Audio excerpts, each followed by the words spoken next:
Hello and welcome back to my channel, Down and Dirty Yogi. How have you guys been coping with the non-stop trigger moments that are battering you in your consciousness every single minute of the day? I have been working on trying to calm my soul, my mind, and everything with the constant overwhelming feeling of trigger moments every few minutes. So my latest moment, wait a minute, I forgot to ask. Have you subscribed to my channel? Now's your time. Hit the button, it's down there. Subscribe to my channel. I have been a little bit triggered and working through that. I will talk about how I've been working through that, but I'm going to tell you about my trigger moment. I'm not the best social media person, let me just say that. But what's been going on with the overwhelming, constant beatdown of Black women has gotten, specifically by Black men. And I'm going to call out like the whole thing with like 50 Cent and, you know, Meg the Stallion getting shot in her foot by her boyfriend, and the lack of support and general feeling of being protected by Black men in the Black community, especially like celebrities who have so much influence and power to talk about these things to people in a real way. Instead, they show how simple they are. They continue to be the driving force behind trying to disparage women of color.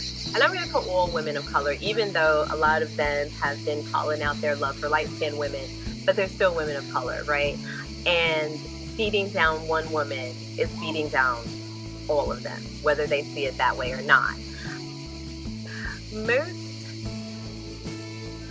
triggering thing is that we're also in the midst of a civil rights movement, a social movement that is being led by Black Lives Matter, which was started, of course, by a Black woman. And the amazing thing that seems to be missed on so many levels with these people and these men who support, you know, Black Lives Matter and all of these sort of movements, because it's about them more than it is about Black women. But Black women have been the driving force behind so many civil rights movements that's meant to help Black men get the power, or try to get the same power, of white men. And that is what's amazing, that despite the loyalty, the support that Black women have been given, and not just emotional, but like literally laying down their lives for these men on a global level, there's still no respect. There's still no support. There's still not a protected class, because really, where would they be without them, without us? And every time I look at how they talk about Black women, how they want the rest of the world to see them, it saddens me, because really it's a reflection of them. I mean, I think Pac said it best. He came from a Black woman, and a lot of them came from Black women who are, you know, brown, you know, and they don't want to acknowledge these facts of self-hatred. That's all it is, right? So when you see these things as a woman, as a Black woman, as an ally even, how do you get around the conversation?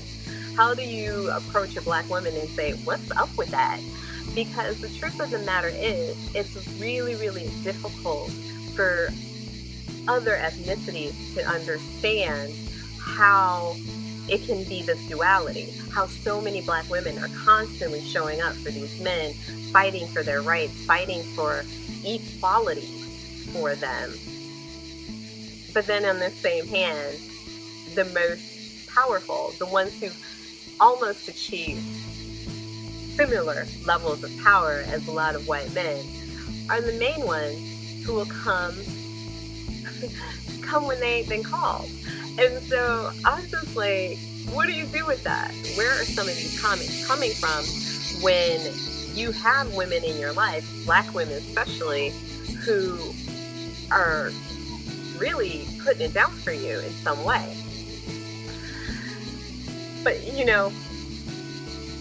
this whole thing is about trying to find ourselves in this world. And for me, when I start looking at these trigger moments, when I'm trying to find ways to not be triggered, to look for a peace, not a peace, but my own personal peace in these moments, I can't help but to wonder how do I keep facing the world? How do I keep supporting Black men when I'm in unprotected class with them? And I might have to look at them in the same way that other people look at them when being threatened. And where does that put me in the movement to help protect my sons and my brothers and, those who would stand up for me? Because you want it to be global, which is not what's happening with Black men. It's like, oh, you're not my mother, my sister, you're not my wife, you're not this, then you don't matter. And that's what's sad, because the women who are out there fighting, who are out there putting their lives on the line, putting their well-being on the line to help social causes that, let's be real, who becomes the martyr of these causes? Generally, it's a Black man. And not to say that they don't deserve support, but why don't we? Why don't we get the same respect for being the women that we are, just simply being? And it's really, really sad, because I know so many girls, so many women who just want the love of a good Black man. Poor things. But I am working through those trigger moments by not just by meditation, but actually sitting with my feelings about it, actually facing it, because I can't ignore it. And I think having conversations with some of the men helps me to understand where I need to be in the space. And that's where it comes into our personal well-being. Where do you need to be in these spaces when you're being triggered, when you are faced with this lack of support, this lack of respect as a woman, as a Black woman, as a supporter of so many civil rights? Like, how do you find yourself in that space? And it's always hardest to sit with our feelings, to try and ignore them, to try and push them down. Those are ways that we try and cope. And a lot of times, the key thing to healing ourselves is walking away. And that's what I've been finding very refreshing. When I try to have these conversations with men about what they're doing to women by making some of the comments that they make, it goes nowhere real quick. And even when you remind them of history, of reality, it can still go nowhere really quickly. And I've had to simply walk away for my own well-being, for my own mental health. And I've been finding that freeing. I've been finding that helps me move past some of those trigger moments and let go. So when I find myself there in the midst of anger, having some sort of social media battle with someone who is not listening, who doesn't care to listen because they want to continue to spread their anger and their hate, because really what they're reflecting are their own problems, their own self-worth issues that we as women cannot absorb anymore. We cannot be therapists for these men. We cannot be their literally beating boards, literally target practice for any of them. And so you walk away and you free yourself of the expectation to be that. And I think as women, we always want to be supportive. We always want to be there. And as Black women, we feel an extra level of that for our Black men because they have been put upon for centuries. And so have we, mind you. So have we. And they seem to have forgotten that. We have been right along there in every moment of struggle and every moment of pain. There's been us.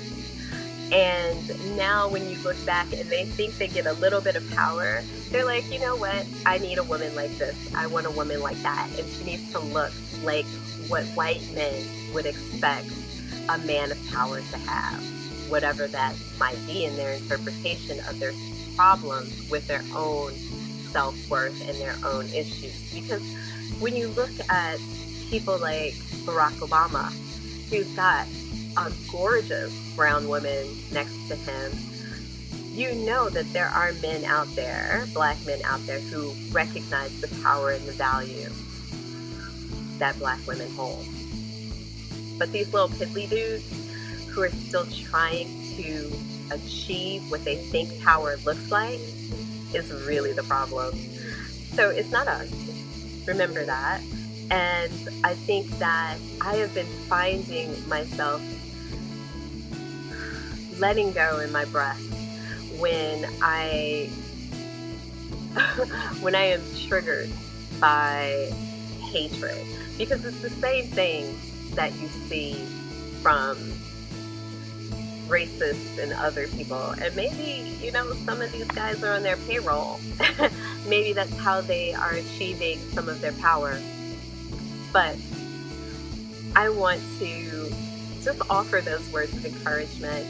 Meditation sometimes gets hard in these moments when we're being triggered and we try and push everything away. But the truth is, we need to sit in those moments, have our experience, and be wherever we need to be. And eventually, we grow past it. That's what I have been able to work on in deepening my yoga practice, passing these trigger moments away and moving on. And it's been very healing, and it's part of my self-care process. And I invite you to try that as well. I also invite you to subscribe to my channel. Leave me comments, tell me what has been triggering you, and if you need help talking about it, and meditation or other things that you can do to help get past. There's breath work, there is gentle yoga, there's, you know, running and beating a bag if you need to. But subscribe to my channel and tell me what you think. Send me a like, send me a message, tell me whatever it is you want to talk about. I'll definitely respond, and I'll be posting again soon. So ciao for now.